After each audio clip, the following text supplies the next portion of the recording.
Winston Churchill believed football was a gentleman's game. But do you? The footballers on this list were all caught dramatically cheating on live TV, whether they evaded penalties or were expelled from the game. Here are some of the times footballers were caught cheating. Hand of God.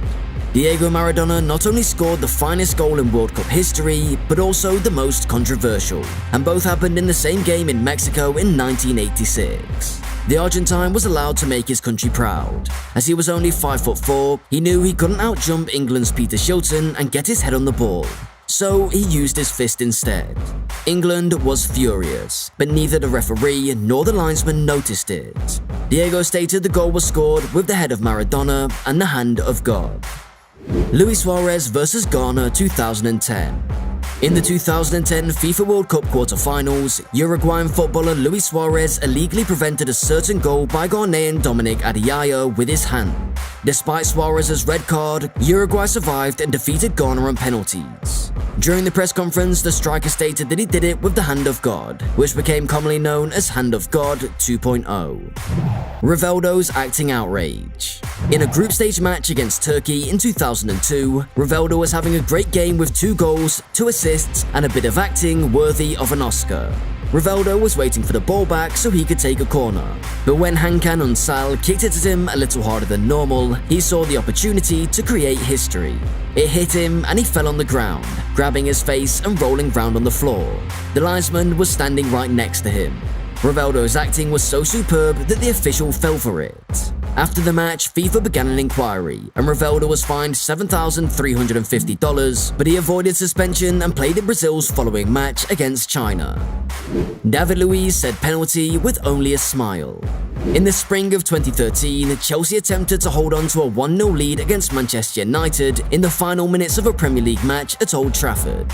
Chelsea defender David Luiz attempted to protect the ball from Manchester United's Rafael da Silva, who looked to make minimal touch with Luiz's leg. Luiz quickly dropped to the ground, earning the assistant referee's call, and the referee Howard Webb gave da Silva the red card. The Blues hung on to a 1-0 win. However, neither Webb nor his assistant witnessed Luiz's immediate reaction after hitting the floor, which may have changed their minds and final rulings. A camera pointed at Luiz's face and caught him flashing a smile, almost as if the footballer had gotten away with stealing from the figurative cookie jar. Neymar made headlines for throwing himself to the ground.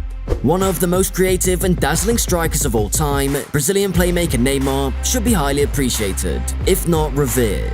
On the other hand, some will remember him as a fearless diver who routinely hurled himself to the ground during club and international matches to gain sympathy and fouls. Neymar may not be the worst diver in international football history, but his celebrity status, as well as his propensity to go down on the sport's greatest stages, earns him a place here. According to Radio Culture, Neymar's biggest contributions to the 2018 World Cup comprised of petulance and playmaking. Almost every one of Neymar's offensive runs seemed to conclude with him flopping on the grass before performing many on-the-pitch roles that enraged spectators and non-Brazilian supporters. According to ABC, one of Neymar's most aggressive and humorous dives prompted global internet memes, spawning an online Neymar challenge. Vampire Luis Suarez. Suarez committed one of the most horrible acts in World Cup history when he chomped down on Italy's Giorgio Chiellini during Uruguay's last group stage encounter.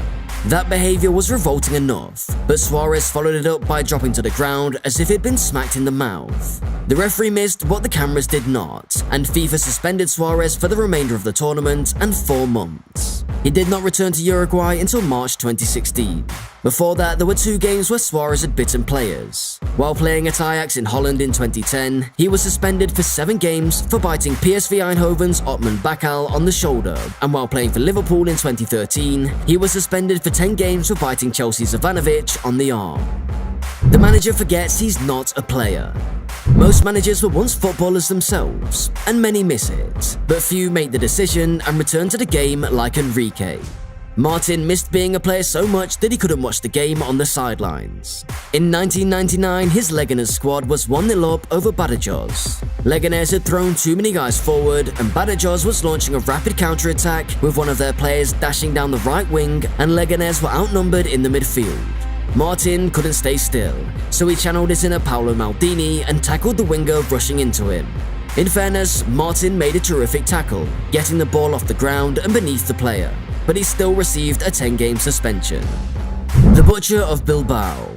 Tackling has always been a football feature, although today's players are considerably more protected than in the past. Diego Maradona can attest to that, as he was kicked all over the place during his playing days, and some brutal challenges on him will not even result in a free kick. Offenders would now face prison time, but nothing was worse than a tackle from Andoni Goicoechea. His tough guy character earned him the moniker Butcher of Bilbao. In 1983, he committed a heinous foul on Diego Maradona. The Barcelona attacker equated the sound of his shattered ankle to wood shattering, but at least the officials acted quickly. Andoni Goicoechea received a 10-match suspension. A Brazilian masseur intervenes. A football team's masseur went onto the pitch and stopped a certain goal, securing his club a spot in the 4th Division's playoff semi-final. The Aparecidense employee crept onto the pitch with the game tied at 2-2, and opponent Tupi seemed poised to score a last-minute victory. He appeared to deflect 2 goal-bound strikes before removing the ball from danger. According to match officials, the masseur was spotted rushing away as irate Tupi players launched kicks at him before fleeing via a door into the stands. His side appears to profit from his intervention, as the rules state that they go to the semi-finals despite the 2-2 tie because they were the away team. Marseille, the match fixers. Marseille won the UEFA Champions League in 1993 and their 4th consecutive Ligue 1 title, as Marseille was found guilty of match fixing. Dominating French football and cementing their pole position in Europe seemed useless. Bernard Tapie, the former Marseille and Adidas owner, was proved to have paid Valenciennes to lose to Marseille. Tapie's goal, it appears, was to avoid having his squad struggle with injury or poor conditioning in the Champions League finals. As a result, Marseille were demoted to Ligue 2 and stripped of their Ligue 1 championship. Tapie received a lifelong ban from football. West Germany vs Austria, 1982. The match fixing during the 1982 World Cup group stages shocked the football world. Anyone who watched the game could see it, although neither West Germany nor Austria were found guilty of misconduct. FIFA officially confirmed that no regulations had been breached. While there were no penalties or investigations, there was obvious match fixing in front of the world. A 1-0 win for West Germany could see both teams advance from the group stage at the expense of Algeria. Within 10 minutes, the Germans had scored the winning goal. For the whole course of the game, both sides passed the ball to each other. As a result of the widespread outrage, FIFA enacted a new regulation requiring all tournament final group games to be played concurrently. I hope you enjoyed looking at the darker side of football, and if you have any that's been missed, feel free to comment them down below. If you like this video, please like it, subscribe for more football moments, and share it with your friends.